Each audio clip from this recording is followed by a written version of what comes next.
Hello दोस्तों, आज की कहानी है एक पिता की दर्द भरी कहानी। एक गांव में एक छोटा सा बच्चा था। उसके पिता तो थे, लेकिन माँ की मृत्यु हो गई थी। पिता सारा दिन काम करता और अपने बेटे को पाल पोस कर बड़ा करता है। वह सारे सुख अपने बेटे को देता है जो एक माँ दे सकती थी। उस पिता ने कभी कुछ नहीं मांगा, सिर्फ इतना ही मांगा कि मेरे बेटे को कोई परेशानी ना हो। दिन बीतते गए, बेटा पढ़ लिख कर अच्छा जॉब भी करने लगता है और वह शहर में रहने लगता है। कुछ दिन बाद वह अपने पिता से मिलने आता है और कहता है, पापा मुझे कुछ पैसों की ज़रूरत है। मैं चाहता हूँ कि शहर में ही ज़मीन लेकर अपना घर बना लूँ। पिता इस बात को सुनकर बहुत खुश होते हैं। सोचते हैं कि मेरा बेटा है, एक ना एक दिन नाम करेगा। जिंदगी भर की बचाई हुई पूंजी को निकालकर अपने बेटे को दे देते हैं। बेटा शहर चला जाता है और उन पैसों से अपना घर बना लेता है। पिता इधर इंतजार करता रहता है कि मेरा बेटा फिर से आएगा, एक ना एक दिन तो मेरे पास आएगा ही। जाएगा कहाँ?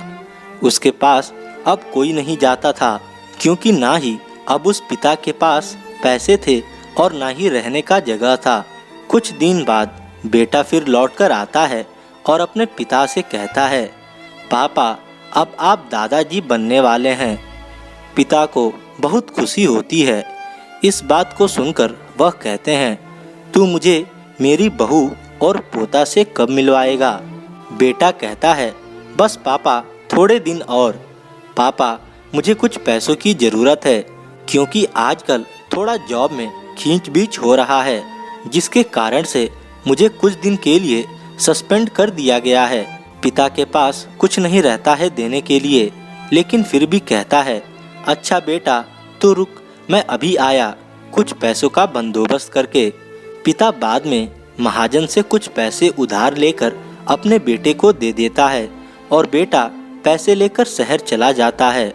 बरसों गुजर जाते हैं। पिता सोचते हैं कि मैं तो अब दादाजी बन गया हूँगा। मेरा बेटा पता नहीं मेरे नाती को लेकर कब आएगा। फिर सोचने लगते हैं, समय नहीं मिलता होगा, इसलिए मेरा बेटा अभी तक आया नहीं, वरना आया जरूर होता। तब तक महाजन 2-3 आदमी को लेकर उस पिता के घर पर आता है और कहता है कि आपके वादे के मुताबिक मैं पूरे 3 महीने बाद आया हूँ अपने पैसे ले जाने।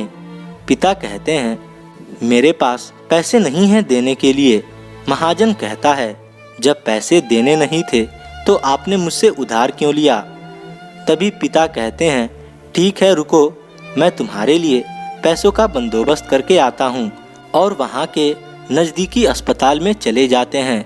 वहाँ जाकर अपना ब्लड डोनेट करते हैं और अपनी एक किडनी बेच देते हैं और उस महाजन का कर्ज छुटा कर देते हैं। किडनी बेचने के बाद उनकी स्थिति और भी खराब हो जाती है और वह उस राह में जी रहे होते हैं कि मेरा बेटा एक दिन आएगा जरूर। इस आस में जीते जीते एक दिन पिता की मृत्यु हो जाती है, परंतु उस बेटे को अपने पिता को आग देना भी नसीब नहीं हुआ। धन्यवाद।